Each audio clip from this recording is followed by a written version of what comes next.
আজ পড়ছি জীবন গড়া বই থেকে। বইটি লিখেছেন শ্রী নবনীহর মুখোপাধ্যায় মহাশয়। আজকের ভারতবর্ষে আমরা কি দেখতে পাই? আমরা দেখতে পাই ভারতবর্ষের মাত্র 20টি পরিবার অর্থের প্রভুত্ব করছে।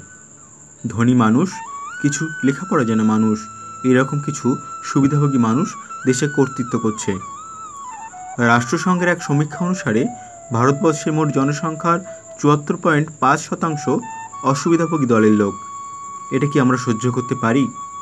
এখনও ভারতবর্ষের প্রায় অর্ধেক লোক অশিক্ষার অন্ধকারে ডুবে রয়েছে।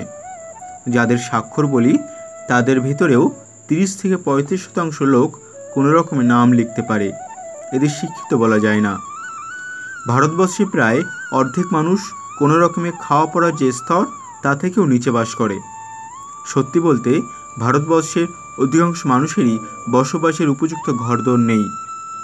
অসংখ্য মানুষের কাছে চিকিৎসার সুযোগ পৌঁছায়নি। অধিকাংশ মানুষ ন্যায় বিচার থেকে বঞ্চিত হচ্ছে।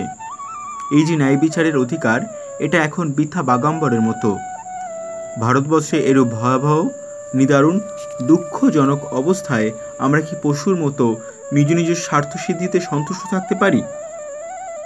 স্বামীজি সমাজের একটি সরল সংজ্ঞা দিয়েছেন।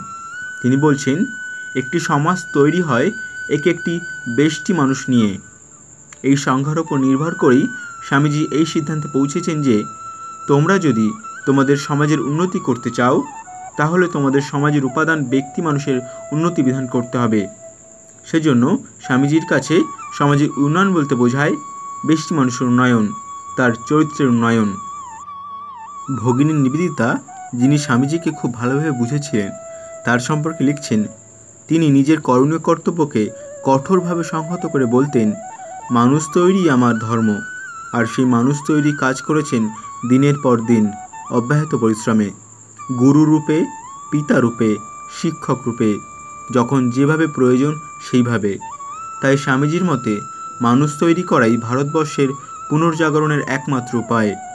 বর্তমান অবস্থার পরিবর্তনের আর কোনো উপায় নেই। স্বাধীন ভারতের 75তম বৎসরের ইতিহাসও এটাই স্পষ্ট করে তুলেছে।